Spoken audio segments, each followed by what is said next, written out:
하고 있는 건데 다시 차중 진담, 취중 진담이 아니고 차중 진담. 오늘 저기 미래한국의 한의원님이랑 같이 어디 좀 취재 좀 갔다가 이제 돌아가는 길이에요. 돌아가는 길에 뭐 그냥 가기도 뭐 하고 놀면 뭐 합니까?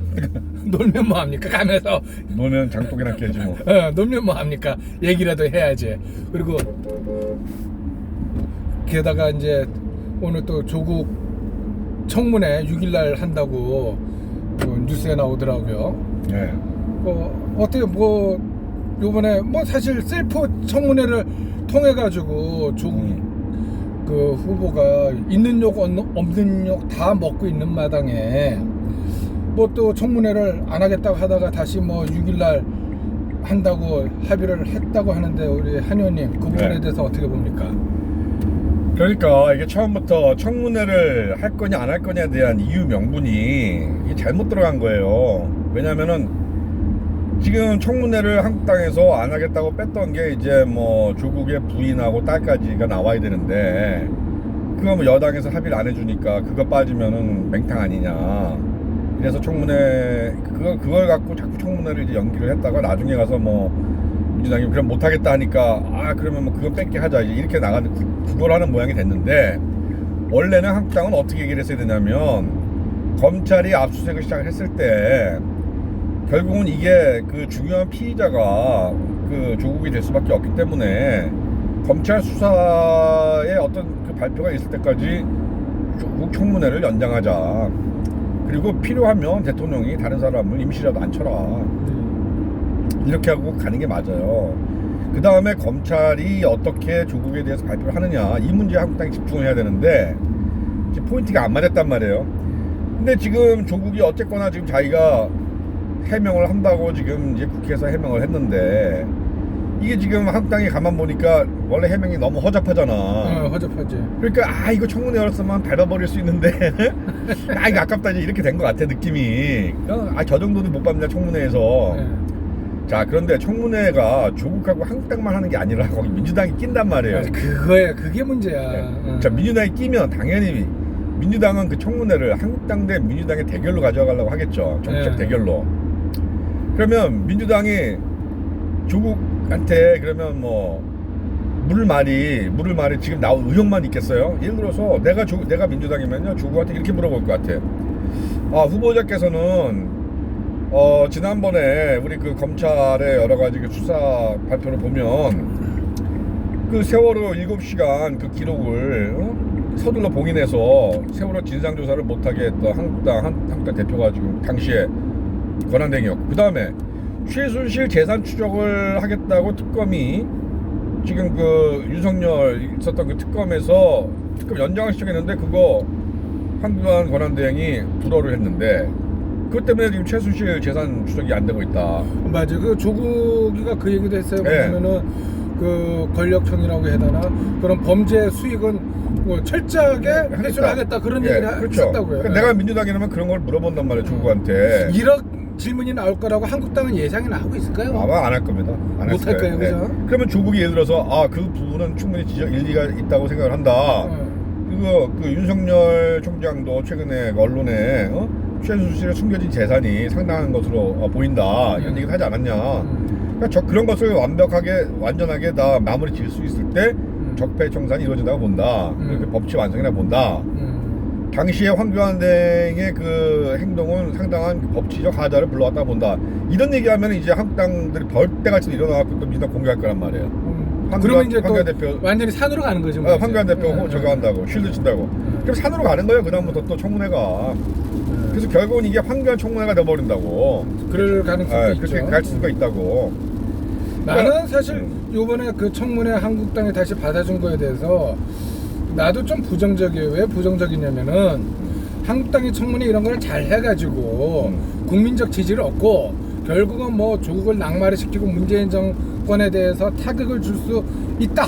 뭐 그럴 능력이 된다 그러면 당연히 하라 그러지. 그런데 뭐 보든 안 보든 비교 안 하겠느냐는 그렇게 생각을 하기 때문에 오히려 한국당이 끼어서 더 잘 되는 것보다는 가만히 있는 게 오히려 도와주는 경우가 더 많기 때문에 사실 나는 그거 하지 말자. 왜?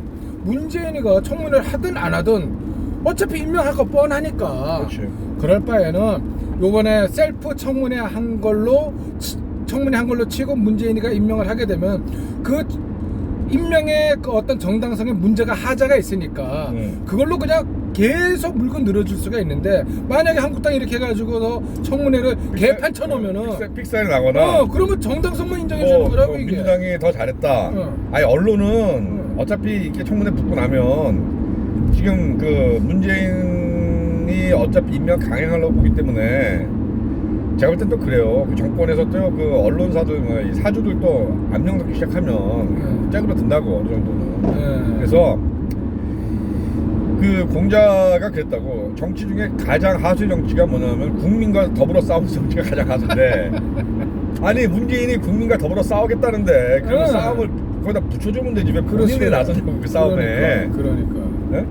그러니까 그러지 말고, 그러니까 이거 지금 이건 대단히 지금 떡수를 준 거예요. 지금 청문회를 이제 와서 다시 뭐 합의를 해서 열겠다라고 하는 거는 떡수고, 지금부터 한국당이 해야 할 일은 조국의 해명에 대해서 검찰의 수사가 어떻게 나오는지를 지켜보는 거, 그거 계속 촉구하는 거, 여차하면 특검으로 계속 가겠다는 분위기를 만들어줘야 되고, 그다음에 문재인 대통령하고 조국 수석 간의 그 경제 공동체 문제를 파들어가야 된다니까. 왜 그거 안 해? 맞아, 그런 얘기 있더라니까. 그 조국 돈이 그 사모펀드에 뭐 들어갔다는 그 돈이 그게 조국 돈만은 아닐 거다 하는 그런 얘기들이 시중에 나돌아요. 글쎄, 그런. 왜 이거 말 잘하셔야 돼. 잘못하면 아니, 그러니까, 또 문제돼. 그러니까 지금 언론에서 단독 보도된 게 저기 동아일보하고 조선일보에서 그 동남은행 그 파산 관제인이 문재인이었다는 거 아니에요? 옛날에 IMF 그건 때. 팩트 아니에요, 그거는. 그리고 팩트죠. 웅동학원에서 30억 빌려왔는데 그 돈 어디로 가는지 모르겠고 웅동학원은 안 갚았잖아요, 채무로. 그러면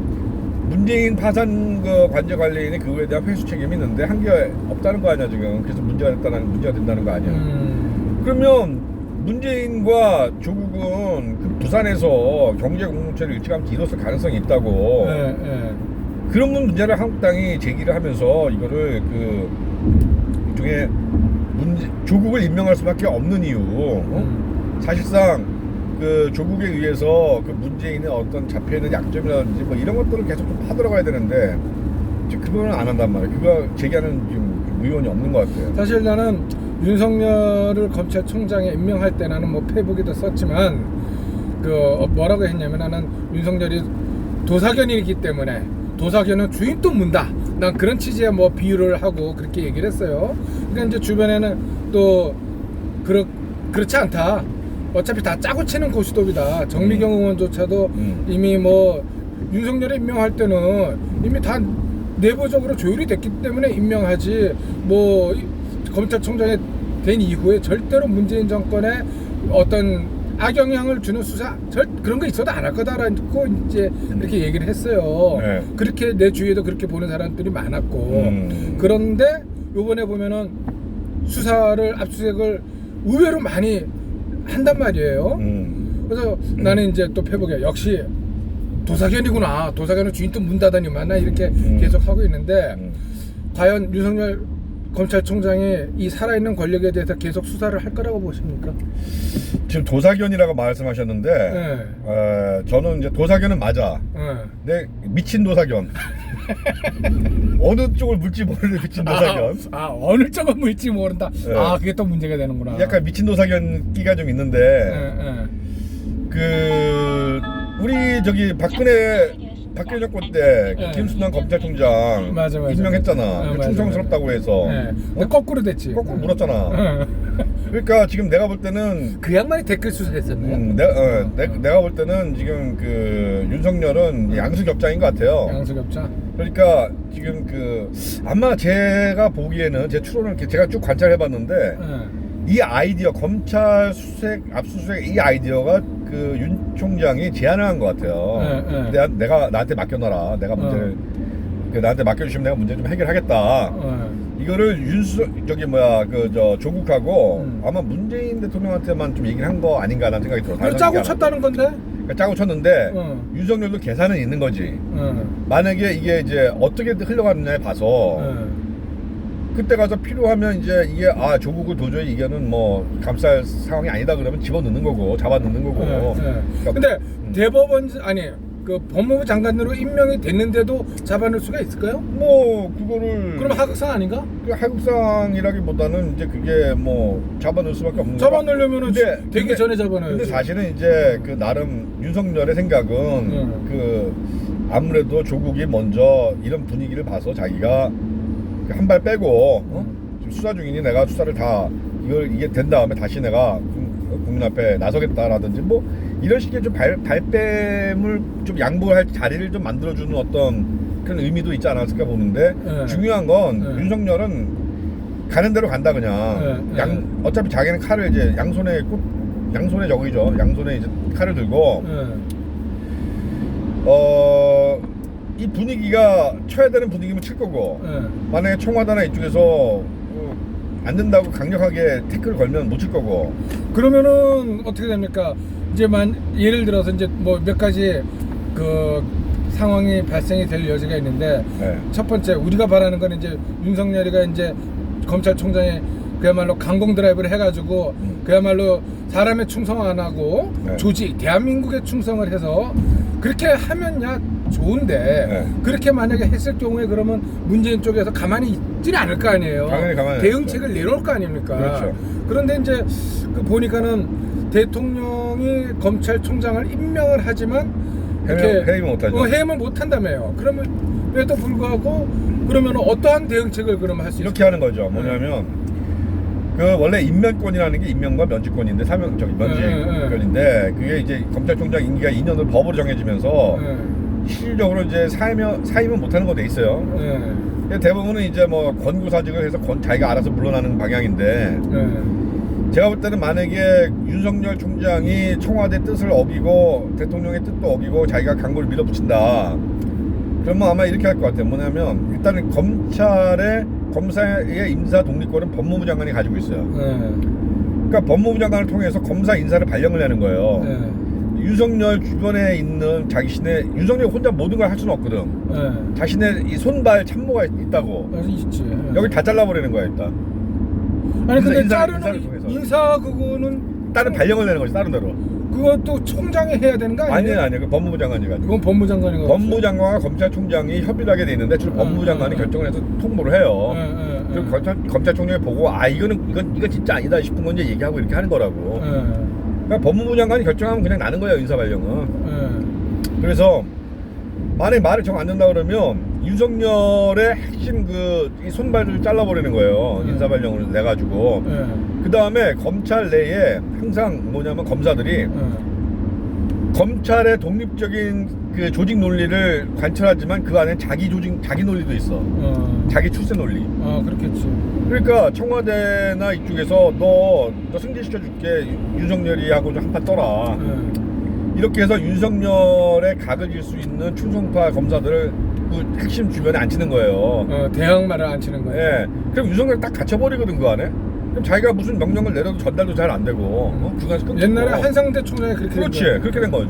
그러니까 그런 식으로 엿을 매길 수가 있기 때문에 윤석열 총장이 민주당이 분열되어 있고 청와대가 서로 분열되어 있다. 한국당 옛날 같이. 그러면은 어떻게 자기가 중간에서 한번 드라이브 걸 수가 있는데 오히려 한국당이 받아줄 수가 없잖아 지금. 아니 그러니까 민주당이 분열되어 있다면 근데 민주당이 지금 분열되는 건 아니잖아요. 건 아니기 때문에 아마 윤석열 총장이 그거를 돌파해서 자기의 소신을 관철하기는 쉽지 않을 거다. 그래서 이제 짜고 치는 고스톱이라고 말하는 사람들은 애시당초 뭐 수사 안 할 거다라고 얘기하다가 요즘 이제 압수수색이 들어가니까 뭐라 그러냐면은 더 크게 확대되기 전에 일종의 백신 주사 놓는 거다. 뭐 이렇게 또 얘기를 하더라고요. 근데 이제 나는 애시당초 그 도사견이다라고 봤던 게 검찰은 원래 그래야 되는 거고 그 정권의 개가 되든 국민의 개가 되든 어차피 뭐 물어야 되는 거 아닙니까? 그리고 이제 그 문재인 쪽에 조금 저거 하지 않겠느냐고 본 이유가 검경 수사권 조정은 사실 검찰 입장에서는 받을 수 없는 거 아닙니까? 받을 수 없죠.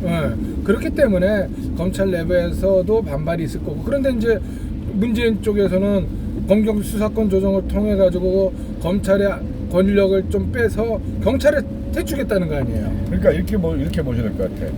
바로 그 점 때문에 검찰이 지금 그 검경 수사권 조정에 대해서 불만이 많잖아요. 네.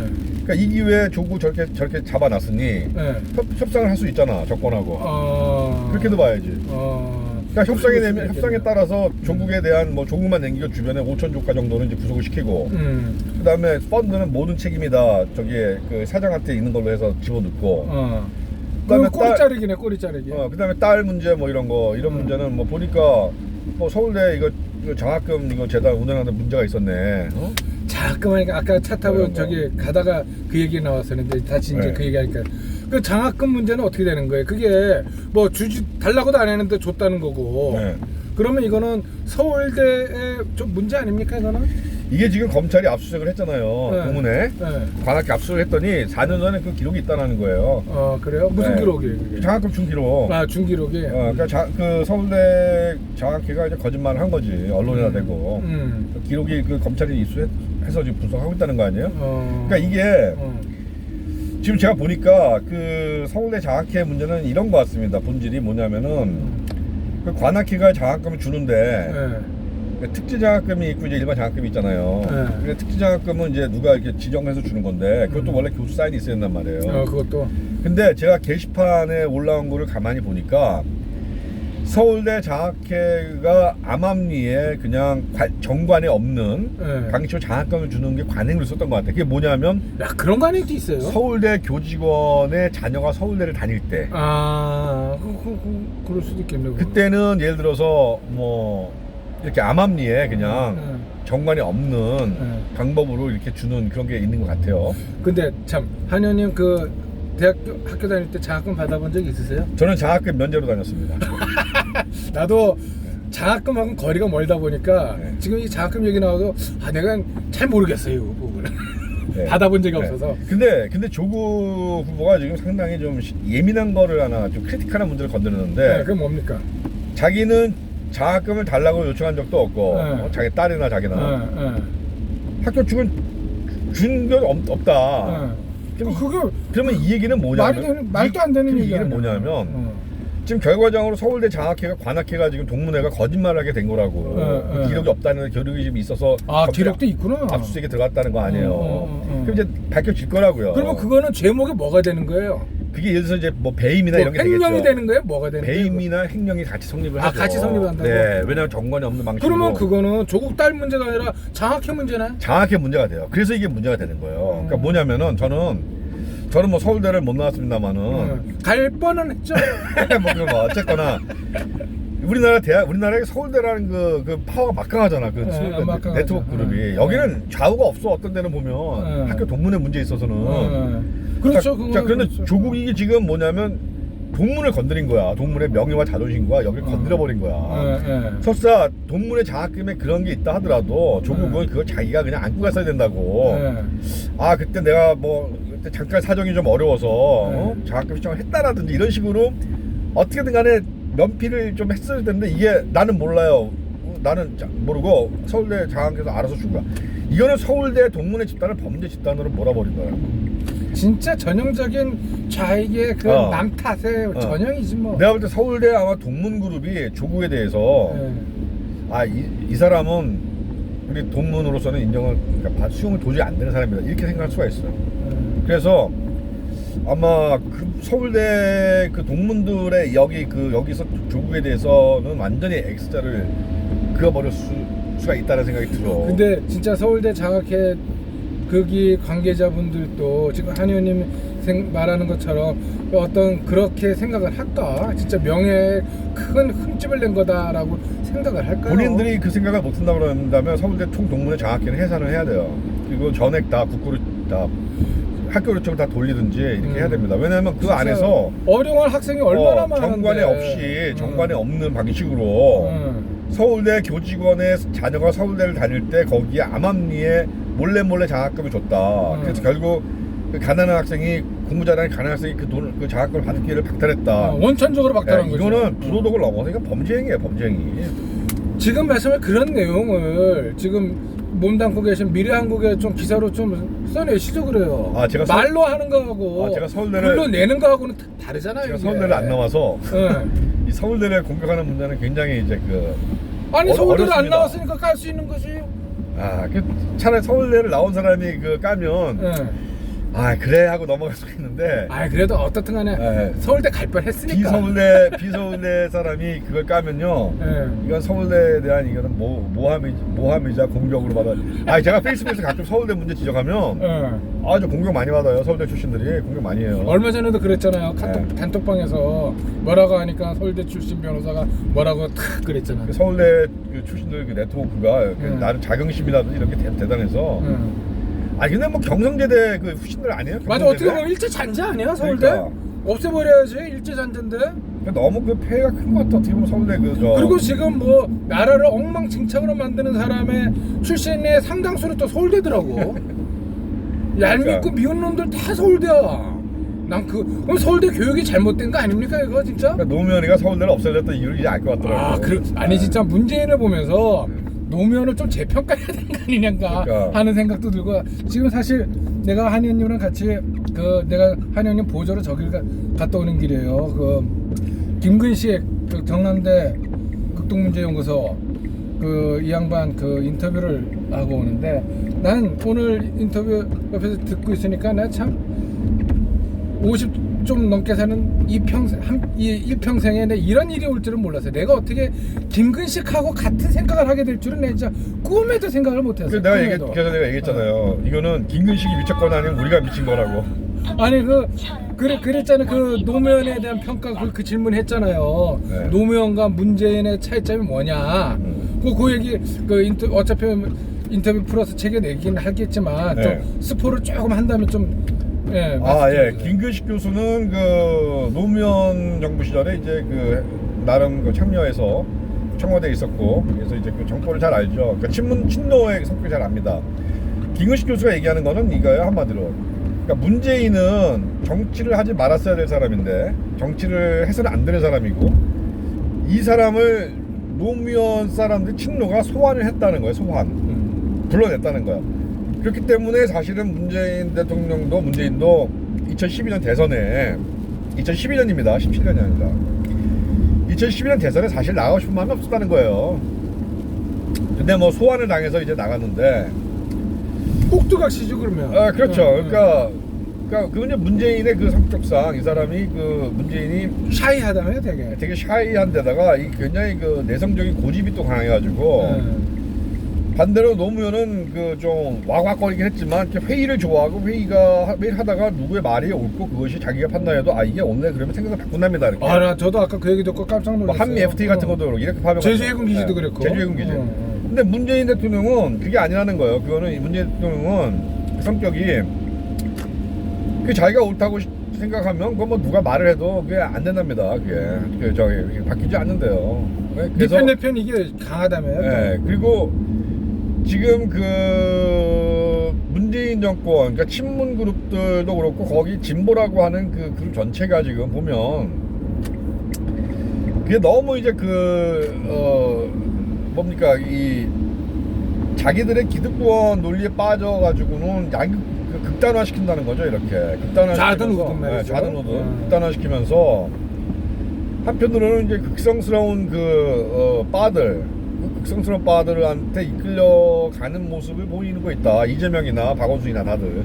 아마 이재명, 박원순 솔직히 개인적으로 말하라 그러면 아마 조국 법무장관 찬성한 사람 아무도 없을 거라는 거예요. 그렇죠. 근데 그게 이제 워낙 자기네 좌파와 이 진보의 바층이 워낙 이제 강고하다 보니까 거기에 이제 끌려가는 현상이 좀 보이는 건데. 지금 그거는 좌나우나 지금 마찬가지 아니냐 이렇게 얘기를 해요. 그러니까 특히 우리 우파 보수에서도 우리 박근혜 빠님들 계시죠. 공화당, 애국당. 그러니까 너무 양쪽에 다 과잉 대표돼 있다라는 거죠. 맞아, 과잉 숫자가 사실은 그렇게 대표할 수 있는 성격이 아닌데도 불구하고 결정 때문에 과잉 대표되는 바람에 한국 정치가 지금 이렇게 좀 망가져 있다. 그래서 이 중도 쪽으로 좀 더 합리적인 생각을 할 수 있는 이 사람들끼리 좀 모여서 이 문재인 정권을 이대로 둘 수 없지 않느냐, 그에 대한 연대를 좀 모색해야 되지 않느냐, 이런 얘기였어요. 네. 아까 조국 청문회에 대해서는 아까 김근식 교수는 뭐라 그랬죠? 그거는 이제 소위 말해서 386이 이제 기득권화된 기득권에 대한 386의 민낯이 다 그렇게 드러난 거다. 그리고 그 기득권을 끝까지 포기하지 않으려는 이런 극단적인 생각들이 지금 그 조국에게 다 지금 투영돼 있는 거다. 이제 이렇게 얘기를 하는 거죠. 이제 또 그 목적지가 다가기 때문에 이제 대화 시간이 얼마 안 남는데 오늘 그 용인에서 서울까지 뭐 1시간 반, 편도 1시간 반, 차 안에서 3시간 가까이 있는데 아까 그 얘기 참 재밌게 들었어요. 나는 불교 신자다 보니까 기독교 쪽을 잘 몰라요. 네. 그래서 아까 뭐 창세기 이야기 또 하면서 사실 오늘 내가 카메라 오늘 들이댄 것도 사실 조국도 조국이지만 아까 그 서울 올라갈 때 했던 얘기가 그게 너무 뇌리에 박혀가지고 그 무슨 얘기했지? 난 지금 다 까먹었는데. 그러면 다시 기억을 소환을 해야지. 그거 있잖아요. 그 뭡니까 출애굽기에서 모세가 이렇게 그 가는 광야에서 이스라엘 백성들이 하도 막 개판 치니까 그 십계명을 딱 하면서 하는데 이 3,000명을 죽였다며요. 그러니까 이제 그 이스라엘 사람들이 이제 이집트에서 노예로 살다가 이제 모세 지도위에서 이제 이제 탈출하잖아요. 엑소더스를 하죠, 이집트에서. 그래서 가나안으로 가는데 바로 들어간 게 아니라 이제 광야를 지나가야 돼요. 광야를 이렇게 광야를 지나면 가나안으로 들어가는데 이미 가나안에는 거기는 이제 이방 민족들이 다 자리 잡고 있었어요.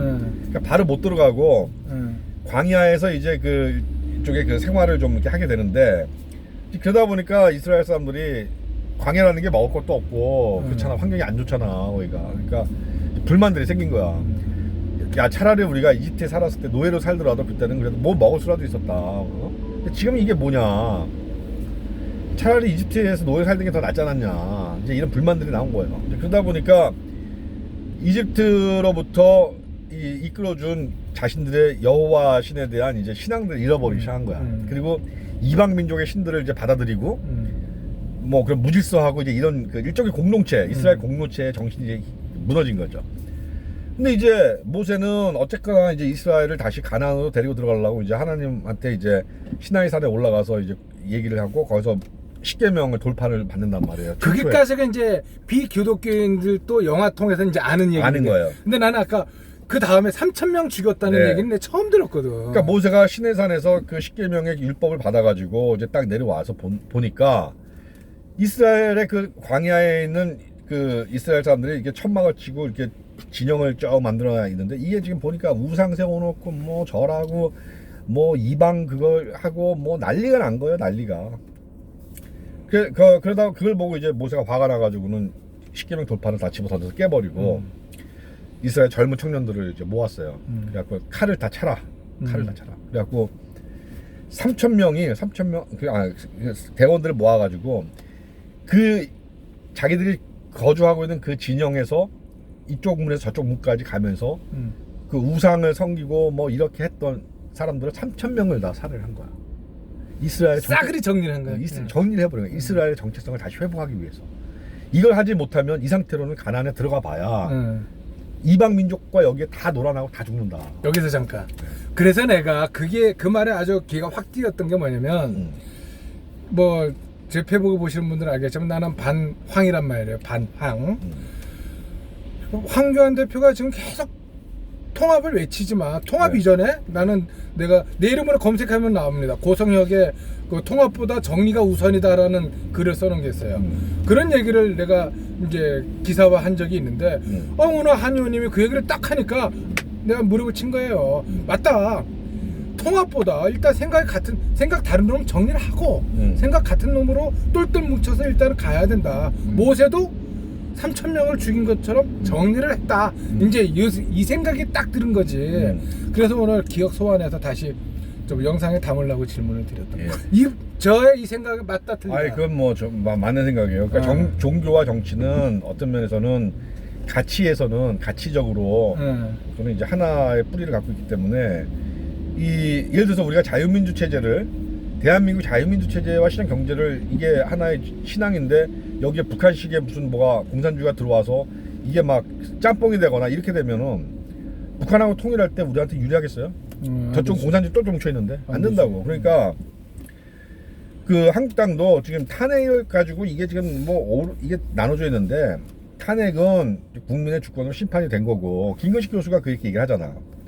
탄핵은 이거는 이제 주권으로 이거는 헌정적으로 성립이 된 거기 때문에 탄핵을 거부하는 사람하고 손을 잡으면 안 된다 한국당이 그렇게 얘기하는 거예요. 그게 뭐 1%도 안 되는 사람들이 맞아 1%도 안 되는데 그걸 그렇게 하는데 이 한국당도 탄핵을 정리를 해야죠. 이제 정리를 해서 어쨌거나 자신의 주권자인 국민이 뜻이 어디에 있느냐를 보고 탄핵의 뭐 심판의 절차가 잘못됐니 뭐가 잘못됐니 이런 문제는 이젠 중요한 게 아니에요. 그건 다 끝났고 수용이냐 복종이냐 이것만 남은 거예요.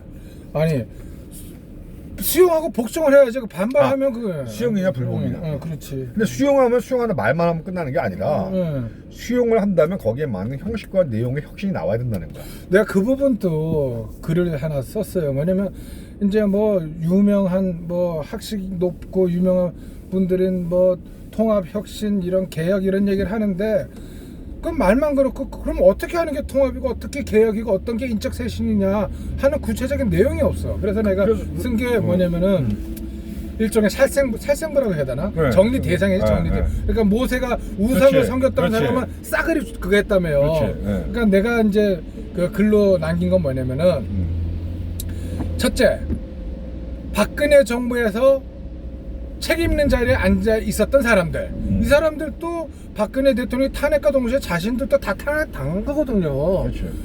그러면 그 네. 밑에서 법무부 장관, 국무총리까지 했던 황교안 대표 역시 탄핵 당한 거랑 마찬가지인데 지금 이렇게 다시 대선 행보를 한다는 건 나는 이거는 말도 안 된다고 보는 거고. 정당성이 없는 거죠. 정당성이. 뭐 장관들도 마찬가지예요. 박근혜 밑에서 하여튼 물 먹은 장관들도 정치를 해서는 안 된다는 거죠. 네. 공천 그건 더욱더 말이 안 되고 두 번째 누구냐? 그때 당시에 그러니까 이제 그 4.13 총선 때 공천 개판을 했잖아요. 공천. 네. 그때 공천관리위원회 몸담고 있었던 사람들. 이 사람들도 한국당에 얼씬하면 안 돼요. 이 사람들도 탄핵에 책임이 있어요. 왜? 4.13 총선에 작살난 그 영향으로 탄핵까지 연결된 거거든요. 그 다음에 또 누구냐? 당연히 당대표 그 김무성도 책임을 져야죠. 당을 못 추스렸으니까. 그 다음에 홍준표 역시 대선에 한번 나왔다가 떨어졌잖아요. 그리고 당 통합 못 이뤘고 대선 나왔다 떨어지면은 자기도 이제 뒤로 물러나야 되는데 요즘 너무 또 물론 뭐 사이다 같은 말이긴 하지만 나는 그거 좋게 안 봅니다. 홍준표도 역시 박근혜 탄핵에서 자유롭지 못하다라고 저는 또 생각을 하고요. 그 다음에 또 하나 이 사람들 이명박 박근혜 정부 때 시민단체라든가 각종 공공단체장 임명을 받았거나 거기에서 지원을 받았던 사람들 거기서 물을 먹었던 사람들 공공단체장 시민단체도 마찬가지. 이 사람들이 아직까지도 같이 뭐 또 황교안 쪽에 붙어서 한다는 거 그런 사람들 많거든요. 이 사람들도 싹 정리가 돼야 진짜 반성과 어떤 그 쇄신으로 들어가는 거 아니냐 나는 이렇게 봅니다. 그게 맞는 말씀인데 그걸 다 할 수 있는 사람은 제가 볼 때 없어요. 그러면은 뭐 20년 집권 가는 거야 저쪽에. 그거는 이제 한국당이 내가 볼 때 절대 할 수가 없고 그건 국민만이 할 수 있어. 국민만. 결국 국민도 뭐 지금 뭐 엉망 아닙니까? 그러니까 국민이 결국 표로다가 심판을 할 거라고. 할까? 한국당이 그걸 못하면 했으면 좋겠는데. 국민이 결국은 이제 심판을 한다고 해서 한국당 자체가 소멸되는 상황으로 심판을 할 것 같아요. 아까 김근식 교수가 그 얘기 하잖아요. 왜 그 조국이 잘못한 거 뻔히 알면서 전라도 사람들은 왜 70% 가까이 조국을 지지하느냐. 그거 한국당이 싫어서라며요. 그러니까 한국당이 이제 한국당 그러면 이제 호남이 원래 다 빨갱이 뭐 이런 게 아니라 호남이 원래 보수가 많은데 그렇죠 옛날에 한국당이 예를 들어서 이제 5.18 문제 같은 거를 제대로 그걸 처리를 못 하는 거예요. 지난번에 5.18 뭐 문제를 한국당 시끄러웠잖아. 근데 그거 해갖고 얻은 게 뭐가 있냐고. 그렇죠. 표현 방법과 접근 방법이 잘못됐지. 그래가지고는 결국은 이제 광주 호남의 반발만 일으켜서 한국당 그러면 아예 저기는 그냥 상종이 싫은 거야. 상종이 싫은 이 호남 사람들이 상종이 싫은 거야. 상종 자체가 싫은 거야. 그럴 거예요. 그러니까 전교조된다. 그 조국에 대해서도 사실은 다 어디든지 한 67% 정도가 이제 부정적인데 70%가 이제 긍정이 나오는 이유가 반대로 싫다는 거지. 한국당에 당신들이 싫은 거지. 이 문제는 어떻게든 한국당이 좀 해결을 해야 돼요. 이제는. 그렇죠. 그래서 DJ에 대한 평가도 우리가 너무 그 한국당의 우리 지지자분들께서 DJ를 너무 이렇게 막 평가하시는데 일정 부분 뭐 한일 관계 잘 풀어낸 부분도 있고 그런 건 있지. 예, DJP 연합으로 해서 이렇게 갔던 부분도 이런 잘못한 부분도 있지만 또 잘한 부분에 대해서도 우리가 이제는 좀 재평가를 해서 뭐 YS DJ도 좀 이렇게 이승만 박정희와는 다르지만 또 다른 영역에서의 어떤 평가 작업 이런 것도 좀 해줄 필요가 있는 것 같아 이제. 예, 뭐 이렇게 두런두런 얘기하다 보니까 네, 쉽게 왔네. 잘 왔습니다. 안 네. 그러면 뭐 돌려서 혼났을 텐데 네. 덕분에 뭐 촬영을 빌미로 해가지고 오니까 나도 뭐 졸리지 않고 재밌고 아주 잘 왔습니다. 근데 이거 찍은 거 올리긴 올리는 거예요? 당연히 올리죠. 난 올라간 거 유튜브에 한 번도 못 봤네. 유튜브에, 유튜브에 올렸다가 네. 그 다음에 이제 페이스북에 페이스북에? 링크를 걸죠. 그래야 이게 화질이 나오거든. 난 올라간 그래요. 거 못 봤어. 안녕히 가세요. 오케이, 예, 네. 땡큐.